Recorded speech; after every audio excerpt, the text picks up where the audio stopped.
Today, we're going to take a look at some alpha male crap that's been floating around the internet on TikTok for a little time now, and I just wanted to give my perspective on it.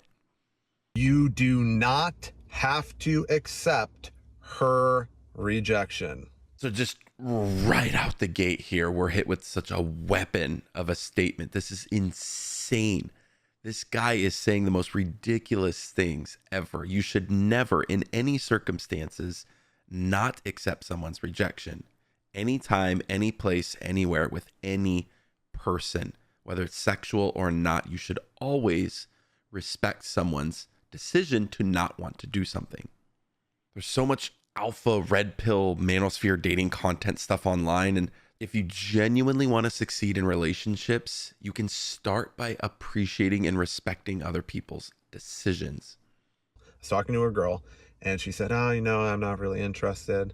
And I, instead of just going, okay, and then just turning away, I did this. Why would you not be interested in me? I'm the best. Absolutely the best. And she's like, oh, how? I'm like, well, you'd have to come over to my house to find out. Okay. And you'd also have to be okay with kink, and you'd also have to be okay with my mastery with ropes and the fact I have multiple women. And actually, maybe not. Maybe you wouldn't be the best for me.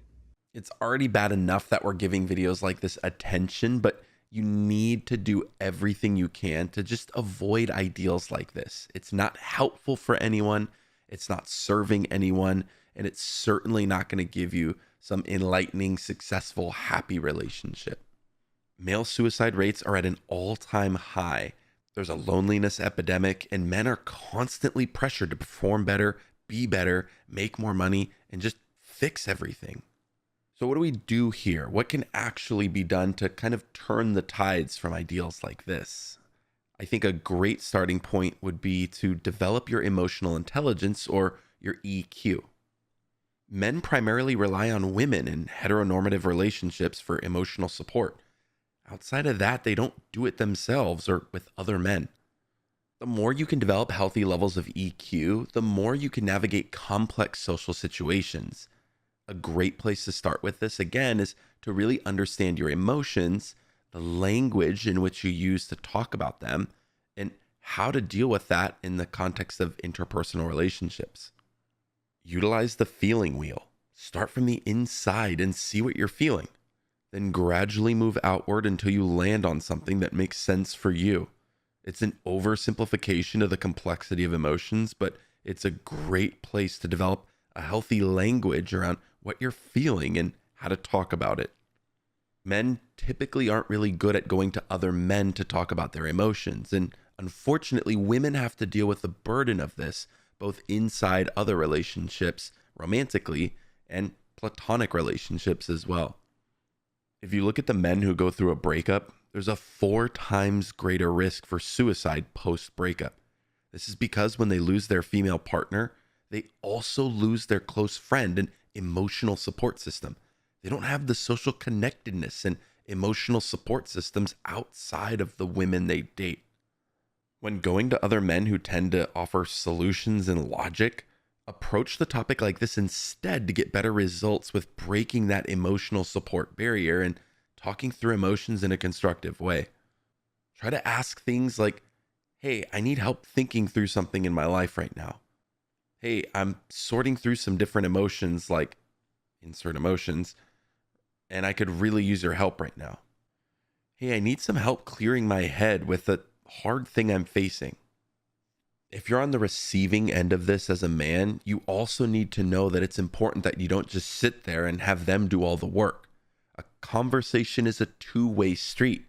You need to give and then take, and then give and then take. You're bouncing the ball back and forth. It's super important to ask questions about this. And remember, even though you're there to try and solve the problem, don't just focus on the physical thing like, oh, bro, you just need to go to the gym. You just need to get swole and lift and forget women and drink a bunch and play video games. That stuff isn't helpful in those moments. And sure, while it may be good to unplug once in a while and play video games, or drink with your friends socially in a healthy way, or hang out with some different people and, go work out or focus on your health and yourself, It's also exceptionally important to have that social support from other men to talk through these things. Ask them about it. Get introspective. Well, tell me more about that.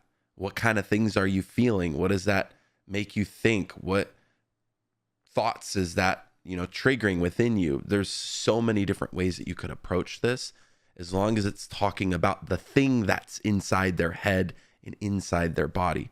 I just did a video on this talking about women needing men, and it was that whole discussion with those women talking about if women really need men. And yes, we absolutely need each other. Women need men and men need women. There's no exceptions. We're all on the same team. We need to focus on how we can help each other, especially when women aren't around. We need to be able to lean on one another to be able to support in times like this. There's nothing lame about this, and there's nothing weak about doing this. The longer you let an emotion, a feeling, or some trauma sit inside of you without talking about it and processing it, the longer it has time to form into this poisonous toxin that sits and eats you alive. You need to get it up, out, and processed to live a happy and fulfilling life. Remember to take care of yourselves. Remember to take care of those around you. And for all things psychology to help you think, feel, and perform better, stay tuned right here on Psychology of Living.